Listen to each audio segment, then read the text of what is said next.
Voilà, on va voir aujourd'hui le théorème de Korovkin, comment il implique facilement le théorème de Weierstrass, en étant beaucoup plus puissant, beaucoup plus général.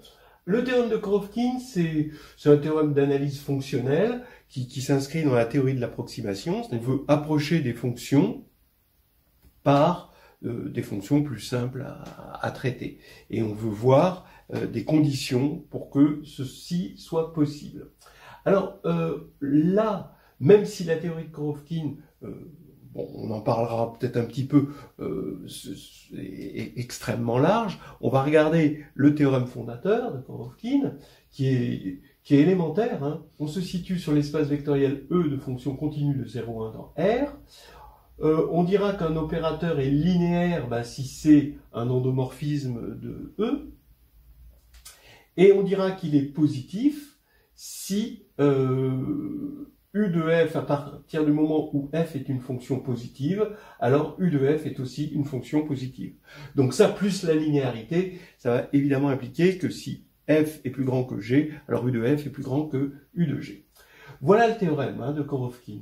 Si UN est une suite d'opérateurs positifs sur E, on suppose que UN de EK converge uniformément vers EK pour K égale 0, 1 et 2. EK, c'est juste la fonction EK de X, c'est X puissance K, d'accord? Donc c'est des fonctions polynomiales, entre autres. Donc non seulement c'est des fonctions polynomiales, mais il n'y en a que 3. Alors, UN de F converge uniformément vers F, d'accord? Pour tout F, dans E. Voilà. Donc, bon, on voit quand même la puissance. C'est-à-dire qu'on a 3 fonctions à vérifier et on a une convergence uniforme vers un certain f pour un UN de f. Donc vous voyez que c'est d'abord de l'approximation d'une fonction, donc c'est un théorème d'approximation d'une fonction, mais avec un côté concret, explicite, d'accord? C'est-à-dire que on pourra construire, c'est ce qu'on va faire après avec les polynômes de Bernstein, concrètement, une suite qui converge vers une fonction fixée qui est continue. Alors vous voyez que ça se place dans l'analyse réelle, mais ça se place aussi dans le contexte de la compacité, parce que c'est la compacité qui va primer. Alors comme toujours, la preuve va commencer par le théorème de Hein. Si f est dans E, on va fixer, alors dans la suite, on va fixer un certain nombre de choses, il faut savoir ce qu'on fixe et ce qui varie, mais ça c'est important. Donc on va fixer epsilon, du coup on a un état, donc epsilon strictement positif, on a un état strictement positif, tel que si valeur absolue de t moins x est strictement inférieure à état, alors f de t moins f de x en valeur absolue est strictement inférieur à epsilon. Ça c'est le théorème de Hein. Parce qu'on est sur le compact 0. Maintenant qu'on sait ce qui se passe quand t moins x est strictement inférieur à état, regardons ce qui se passe s'il est supérieur ou égal à état. Comme ça, on verra tous les cas. Si t moins x est supérieur ou égal à état, alors t moins x au carré sur état carré, j'ai le droit de diviser par état parce qu'il est strictement positif, voilà, est supérieur à 1. 1 au carré, donc 1. Voilà. Ça a l'air tout bête, mais regardez maintenant ce qui va se passer, c'est que la valeur absolue de f de t moins f de x, qui par l'inégalité triangulaire est inférieure à 2 normes infinies de f, en norme infinie, donc c'est le sup sur 0,1 qui existe bien parce que la fonction continue, c'est inférieur maintenant à 2 norme infinie de f, t moins x carré sur état carré. Oui, puisque là, j'ai écrit que 1 était inférieur à ça. Voilà. Ça a l'air de rien, mais maintenant, on a un majorant pour f de t moins f de x pour tout x et t. C'est-à-dire c'est inférieur dans le premier cas à epsilon, et dans le deuxième cas à cette formule-là, donc c'est inférieur à la somme dans les deux cas. Voilà. Alors maintenant que j'ai cette inégalité, je vais quand même faire un tout petit quelque chose pour transformer cette inégalité qui est dans R en une inégalité dans l'espace des fonctions. l'espace des fonctions qui est muni, d'accord, d'un ordre, hein, l'ordre des fonctions, hein, f est inférieur à g si f de t est inférieur à g de t pour tout t. Donc ici, on a un quel que soit t, et je fixe x. Donc, x est un paramètre, hein, voyez-le pour l'instant comme un paramètre, et que cette inégalité, c'est l'inégalité entre deux fonctions de la variable t. Donc maintenant, en tant que fonction, ça c'est la fonction qui est ici, où E0 c'est la fonction 1, hein, c'est la fonction ici, E0 de x c'est égal à 1, c'est la constante 1. Donc ici, on a valeur absolue de f moins f de x E0, en tant que fonction, est inférieure à epsilon E0. D'accord ? J'ai remplacé, bien sûr, hein, je dois tout écrire avec des fonctions. Donc je dois écrire cette inégalité comme une inégalité dans E. Plus 2, ben, voilà, norme infinie de f. Et ici, j'ai développé, donc là, vous comprenez que j'ai t2 moins 2x t plus x2, d'accord? Ça devient E2 comme fonction, moins 2x1 plus x2 E0, et sur état 2. Voilà la chose. Alors maintenant, on va partir de ceci. Si U est un opérateur linéaire positif, alors je vais pouvoir passer par U en respectant l'inégalité. Et je pourrais utiliser la linéarité aussi de U. D'accord? Donc ici, je vais avoir U de ça est inférieur à epsilon U de 0 plus 2 norme infinie de f, ben, U de 2 moins 2x U de 1 plus x2 U de 0. Mais maintenant, je vais remarquer que U étant un opérateur linéaire et positif, j'ai que la valeur absolue de U de f est inférieure à U de la valeur absolue de f. Bon, ça c'est très rapide, puisque f, bon, f est compris entre, bon, il est plus petit que la valeur absolue de f, et il est plus grand que moins valeur absolue de f. Donc maintenant, je peux passer ça par U, et par linéarité, j'ai moins U de valeur absolue de f, inférieur à U de f, inférieur à U de valeur absolue de f. Et d'où ce résultat qui est très simple. Donc, ça va me donner, au final, que la valeur absolue de U de f moins f de x, E0, voilà, est inférieure, d'après ça, à U de la valeur absolue de ça, mais U de la valeur absolue de ça, c'est inférieur à ça, epsilon U de E0, plus 2 norme infinie de f sur état 2, de U de E2, moins 2x U de 1, plus x2 U de E0. Voilà un résultat que je garde au chaud, et qui va maintenant me servir, parce que vous voyez que ça ne fait intervenir que les fonctions E0, E1, E2, d'accord, grâce au développement ici hein, qu'on a eu. Alors donc là maintenant, on va essayer de montrer que UN de f converge uniformément vers f sur 0,1 pour tout f. Donc on fixe cette fonction f, hein. UN de f moins f, c'est ça qu'on va essayer de faire tendre vers 0 uniformément. D'abord, eh bien, justement, je fais apparaître ce UN de f moins f de x E0 sur lequel j'ai des renseignements ici. Donc, du coup, par linéarité, ça veut dire que j'ai fait une erreur, il faut que je compense en ajoutant f de x UN de E0, et ensuite je récupère moins f. Donc, j'ai deux termes, un ici et un là. Donc maintenant, j'applique tout ça en x.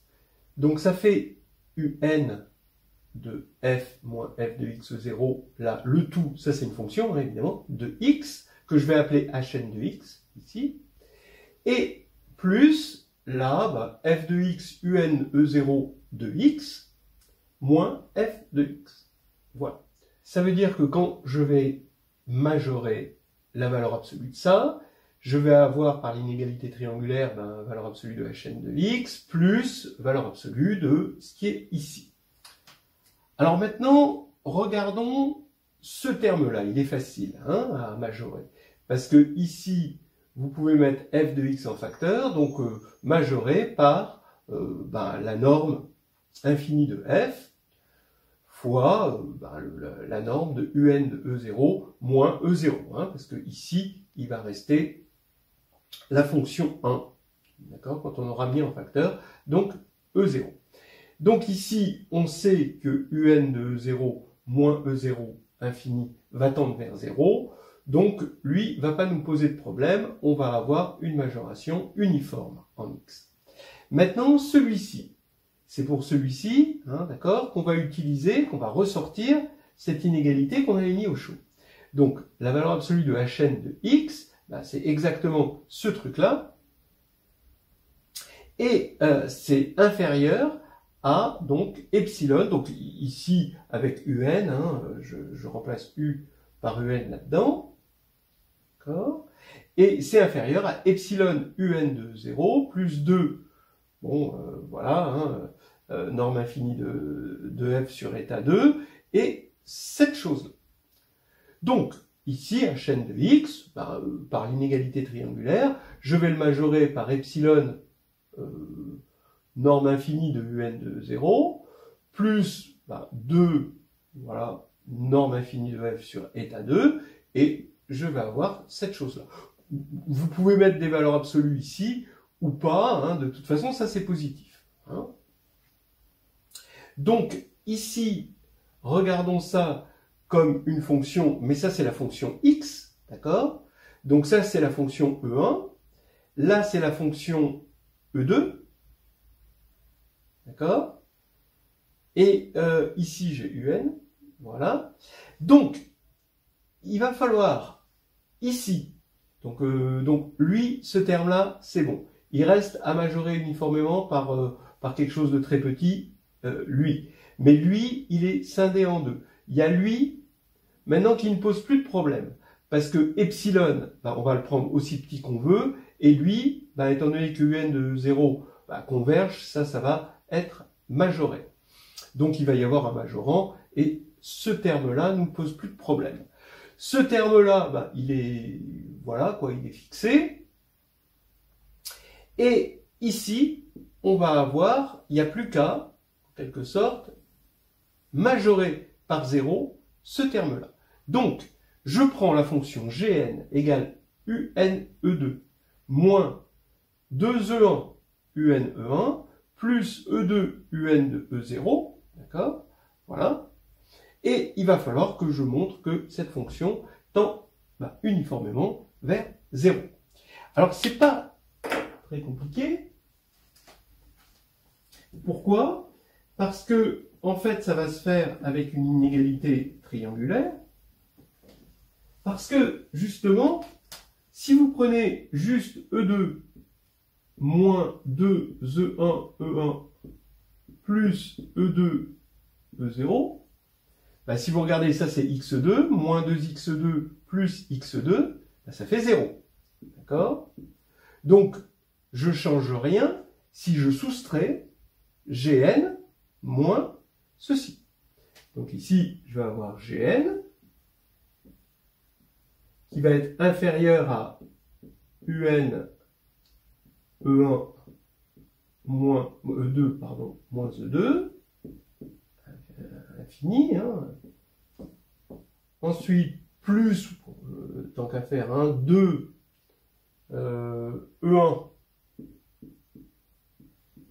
infini un de E1 moins E1 infini, et plus E2 infini un de E0 moins E0 infini. Voilà. Et de cette manière, on voit que, d'après les hypothèses, comme un de f converge uniformément vers f pour juste EK, voilà, ça va suffire pour obtenir que ça converge uniformément vers 0, parce que ça c'est majoré, ça tend vers 0, ça c'est majoré, ça tend vers 0, et ça tend vers 0. Alors, on peut se poser des problèmes sur les rapports entre epsilon et eta.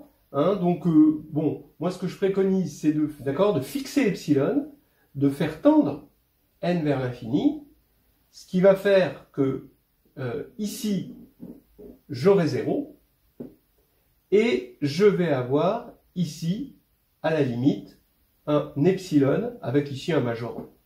D'accord, voilà. Donc maintenant, comme ce sera vrai pour tout epsilon, on gardera l'inégalité pour tout epsilon, ça voudrait dire que ça tend bien vers 0. Donc ici, on a bien exactement ce qu'on veut, et c'est terminé. Alors peut-être on peut parler un petit peu des extensions du théorème de Korovkin. Hein. Vous remarquerez donc que ici, qu'est-ce qu'on a fait? On a trouvé juste 3 fonctions où, en vérifiant que des opérateurs positifs, alors évidemment les opérateurs positifs, là c'est essentiel dans cette histoire, ben, à partir du moment où la suite d'opérateurs positifs converge uniformément vers EK, juste pour 3 fonctions, alors ça va être vrai pour tout f. C'est complètement bluffant. D'accord? Si vous regardez bien le truc, c'est absolument délirant. Hein. Ça semble complètement contre-intuitif, hein, cette histoire. Alors après, ben, on se dit, ben, dans d'autres espaces de fonctions, on peut chercher des systèmes finis, comme ça, hein, qui vont être appelés des systèmes de Chebyshev, qui vont permettre d'assurer la convergence uniforme, ou juste en vérifiant sur ce système fini, alors on a la convergence pour tout f. Donc ça, c'est le point de départ, hein, ce théorème, faut le voir comme le point de départ d'une théorie qui demande absolument la compacité. Donc après, vous partez d'espace métrique et puis après vous partez là-dedans. Voilà. Très bien. Maintenant, on va passer à une petite application au théorème de Weierstrass, l'application classique de Korovkin. Alors, on va voir l'application classique du théorème de Korovkin, c'est le théorème de Weierstrass.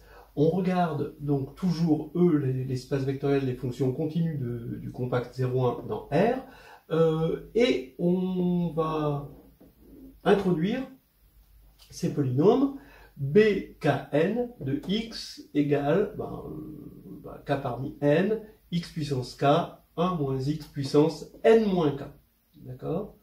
Bon, c'est facile, et on va le voir d'ailleurs, de voir que la somme, d'accord, pour k égale 0 à n de ça, ça fait 1. D'accord? C'est-à-dire que pour n fixé, les bnk, alors k et n, hein, évidemment, c'est des entiers positifs, et k va de 0 à n. Pour n fixé, les bnk, ça va être une espèce de partition de l'unité. Hein. Voilà. Donc, ici, on va introduire cet opérateur bn qui a une fonction f de e, donc, hein, bn de f, c'est la somme pour k égale 0 à n de f de k sur n, b kn de x. Donc, c'est une somme de ces fonctions-là pondérées par f de k sur n. Bon. Et ce qu'on peut remarquer, c'est que Bn de f, c'est bien une fonction de e, de toute façon Bkn, c'était des fonctions de e, mais c'est des fonctions sur 0,1, mais ce sont des fonctions polynomiales sur 0,1. Donc, le fait que Bn de f converge uniformément vers f sur 0,1, ce qu'on va prouver maintenant, va prouver beaucoup plus, c'est qu'on va avoir des fonctions polynômes qui convergent uniformément vers une fonction f avec une construction explicite. Ça c'est la partie quand même importante du théorème de Korovkin, c'est que c'est quelque chose de positif. Hein.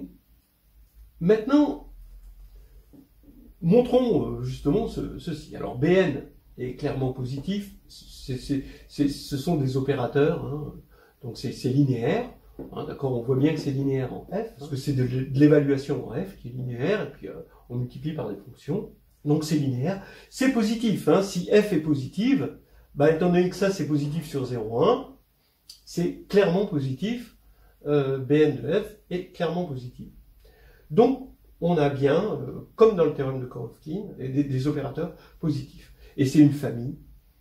Alors maintenant, qu'est-ce qu'il faut pour montrer que Bn de f converge uniformément vers f? Il suffit de le montrer juste pour 3 fonctions.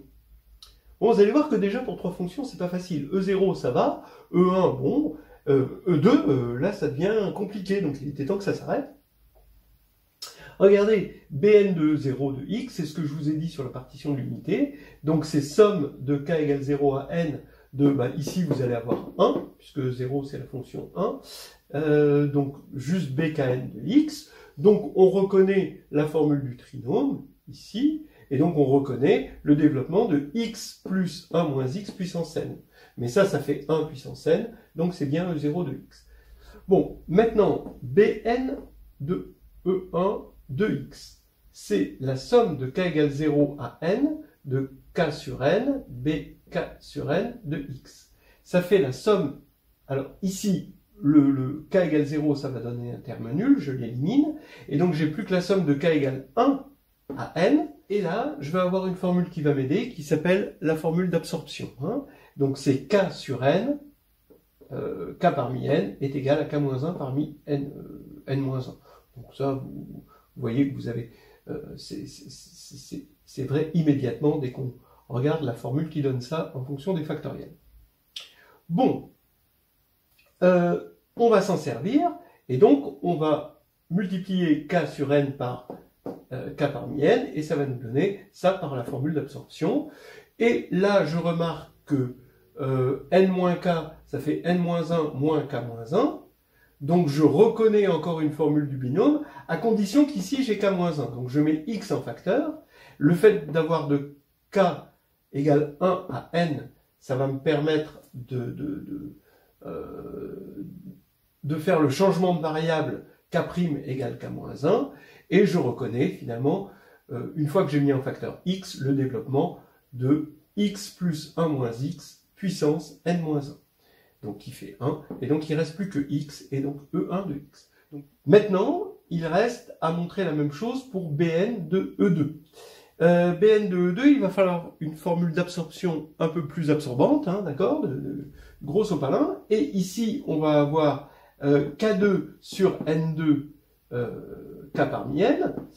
Regardez ce que ça fait. Déjà par la première formule d'absorption, ça fait K sur N fois n-1, k-1. Maintenant, il faudrait que j'ai n-1 là et k-1 là pour pouvoir itérer. Alors, pour le k, ça va être facile. Je vais faire k-1 plus 1.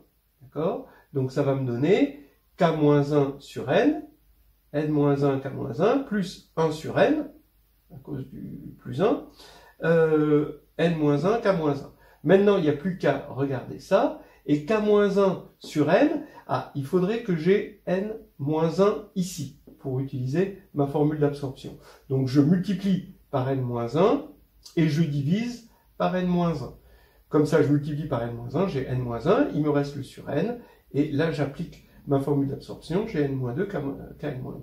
Donc voilà ma nouvelle formule d'absorption, qui va être parfaite pour étudier Bn de E2 de x comme j'ai étudié Bn de E2.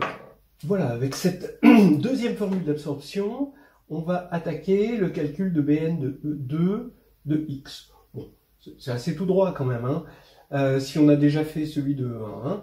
Donc ici, on va commencer par regarder le terme 0. Le terme 0, il est nul. Parce que là on a K2 sur N2. Le terme en 1, il va nous donner 1 sur N au carré et fois N, puisque c'est le coefficient binomial N1. Donc il y a N qui disparaît, on va avoir 1 sur N et X facteur de 1 moins X, N moins 1. Ce qui va nous permettre de sommer sur de K égale 2 à n, comme on avait fait ici, mais pour 1. Voilà. Donc on a, voilà la formule, ici, où j'ai déjà préparé pour reconnaître ici une formule de binôme. Donc là, lui, je le garde de côté. Là, j'utilise ma deuxième formule d'absorption. Donc j'ai n-1 sur n, n-2, k-2, comme ici, et 1 sur n, n-1, k-1. Bon, le reste, c'est pareil, donc là je fais rien du tout, j'ai toujours k qui va de 2 à n. Alors ici, k qui va de 2 à n, c'est bien parce que je vais pouvoir mettre en facteur x carré, et ici, il va me rester quoi? Bah, si je mets en facteur x carré, il va me rester k moins 2, et là n moins k, dont je remarque que c'est n moins 2 moins k moins 2. Donc je peux faire mon changement de variable, et je retrouve, comme tout à l'heure, donc juste x2 fois 1 puissance k-2, n-2, pardon, et ici j'ai ça. Donc voilà mon deuxième terme. Maintenant, il faut que je m'occupe de ça. Alors par contre, là je vais avoir un problème, parce que je vais avoir k-1, je vais mettre x en facteur, n-1 moins k-1, mais là k part de 2. Donc il part un peu en retard. Il faudrait avoir k égale 1 à n. Donc il faudrait ajouter et enlever le premier terme. Donc le premier terme, bon, bah, c'est vite vu que c'est celui-ci. Et donc ici, je vais avoir x moins, après une fois que j'ai ajouté le premier terme, là je reconnais x, je mets x en facteur, et je reconnais le développement de 1 puissance n-1, comme tout à l'heure, j'ai ça.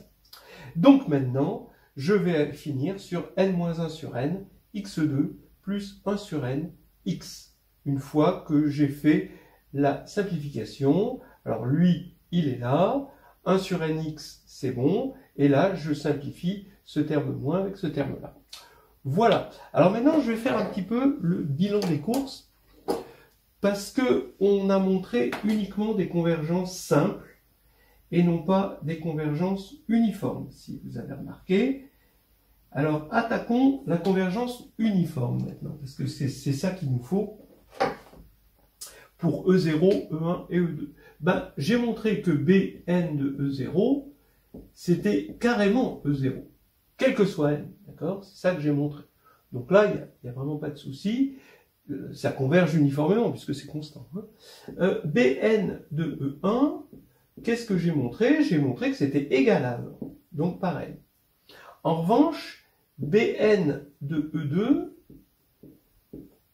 alors regardez, je vais développer ici, là c'est x2, d'accord, moins 1 sur n x2. Donc je peux mettre en facteur 1 sur n ici, et Bn de E2, si je dois avoir une égalité de fonction, j'ai E2 plus 1 sur n, donc on va dire E1 moins E2 sur n. C'est exactement ce que dit ceci. Voilà. Alors, bah oui, ça prouve bien, hein, d'accord, puisque E1 moins E2 est borné sur 0,1, bah, et que là on divise par n, ça prouve bien que Bn de E2 converge uniformément vers E2.